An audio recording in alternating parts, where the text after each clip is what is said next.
La vida que conocimos hasta hace poco está en grave peligro. Después de varias semanas de paro nacional, no es un secreto que el problema en Colombia tiene diferentes matices, varios factores y diversos participantes. El malestar agudizado de una parte de la población, la cual se hila a la calle a protestar ante la indolencia de un gobierno con grandes fallas, profunda corrupción e incapacidad para resolver los desafíos económicos, finalmente ha sido aprovechado por intereses transnacionales siniestros, grupos subversivos y bandas criminales.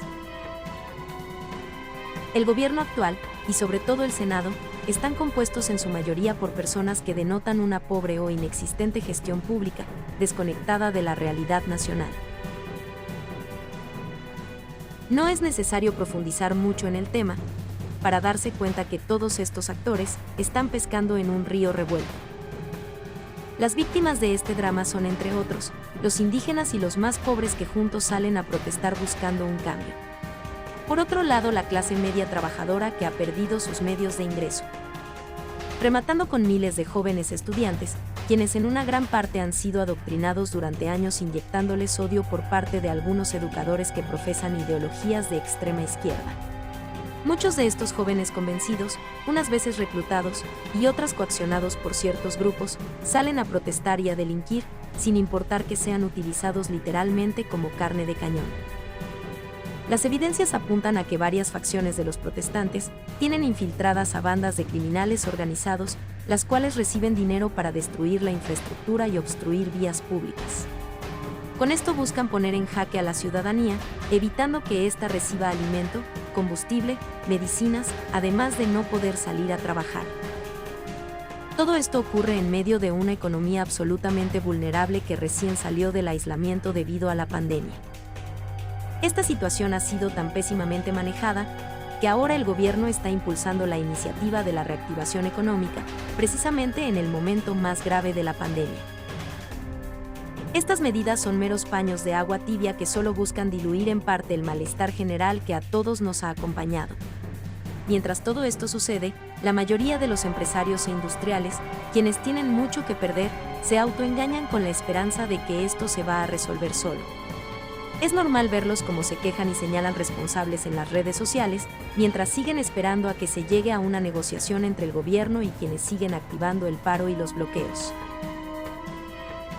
Sin acciones visibles ni soluciones viables, estos empresarios anhelan una conciliación. El grueso de personas con cierto poder e influencia económica se limitan a exigir que alguien resuelva el problema. Mientras los empresarios esperan indecisos, ya es innegable que existen intereses bastante siniestros detrás del paro. Hay cifras muy altas de dinero que están financiando la creación de movimientos y unidades de células urbanas guerrilleras, grupos de violentos compuestas por 7 a 10 personas. Estos grupos son liderados por personas que están en las sombras, que canalizan y catalizan esfuerzos coordinados para crear más caos, y que están realizando un proceso de selección urbana con el solo objetivo de conformar una guerrilla más fuerte y numerosa que todas las anteriores en la historia de Colombia. La nueva guerrilla urbana busca que la próxima escalada violenta deje un volumen de muertos suficientemente alto para que se detone una guerra civil. Con esto se lograría invalidar la acción de las instituciones del país y entraríamos en un combate final totalmente destructivo. Solo después que se haya generado suficiente daño, entonces entraría seguramente en escena un falso redentor, generalmente con ideas de izquierda y retórica populista, quien por supuesto se aprovecharía del clamor del pueblo que sufre la guerra y prometería traer una nueva etapa de paz, donde se subsanarían las heridas y se restauraría la economía de nuestro país. Revisando la historia, uno se encuentra que este escenario corresponde precisamente a una antesala para una dictadura permanente, como aquellas que imperan durante décadas en países como Cuba, Venezuela y Corea del Norte.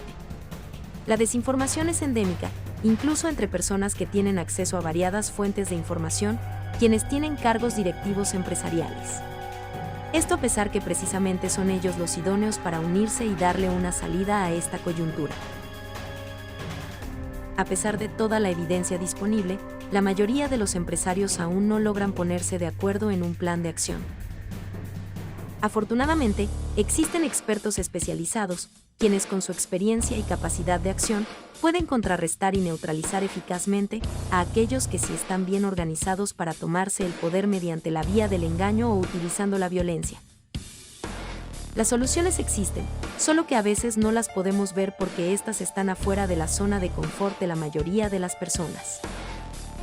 Así como el fuego de una casa en llamas no se extingue solo sin antes acabar con todo, esta situación no se va a resolver por sí sola.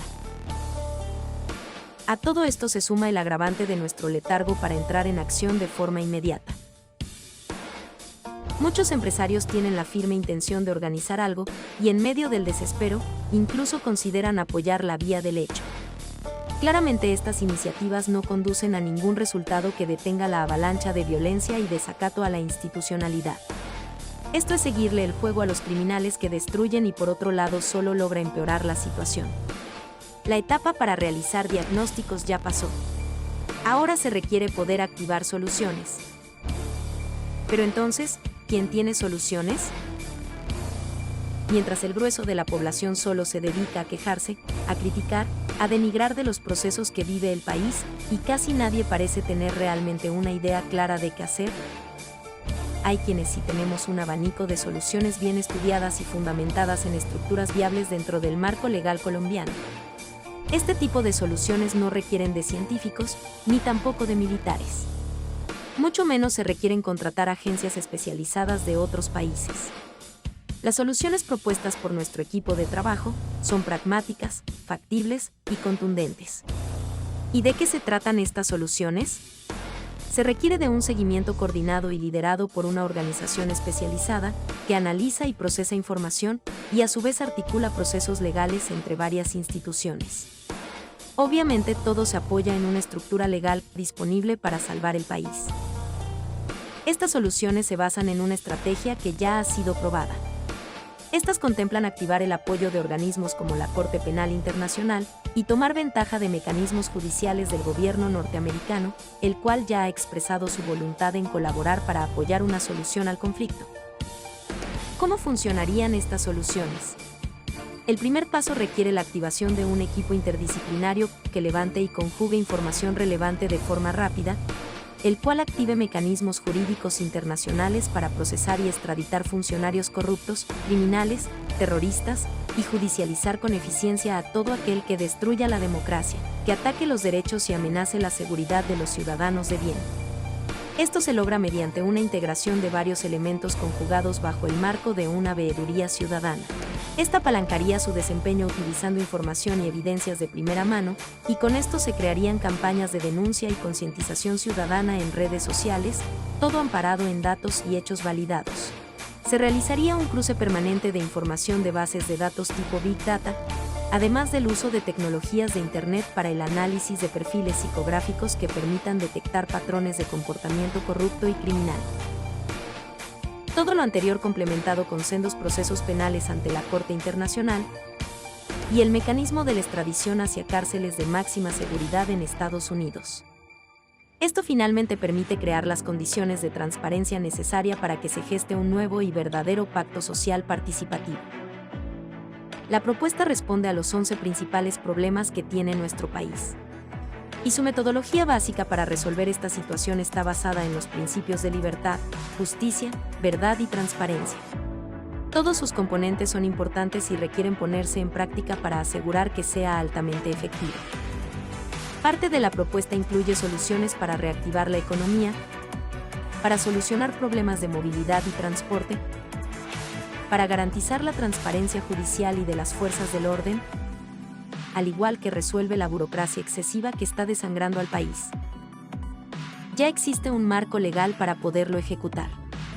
¿Qué necesitamos para darle inicio? Requerimientos. Para que esto funcione adecuadamente, se requiere la creación de una oficina de inteligencia civil, contar con una infraestructura básica. Por supuesto, se necesitan recursos financieros, de implementar la metodología propuesta y velar por que los resultados garanticen su autosostenimiento. Entonces, si queremos que haya un cambio positivo, ¿qué debemos hacer? Todos deseamos que la situación mejore. El propósito de este proyecto es ponernos de acuerdo en acciones concretas que permitan devolverle al ciudadano el poder para generar mejores condiciones de armonía social, justicia transparente y progreso participativo. El verdadero cambio depende de ti, de mí, de todos nosotros, y no solamente del mandatario de turno. Ha llegado el momento de despertar del letargo y tomar acción contundente. Solo con tu participación podremos sembrar el futuro que nos merecemos. Te invitamos a contactarnos para conocer más detalles y la forma de apoyar este gran proyecto.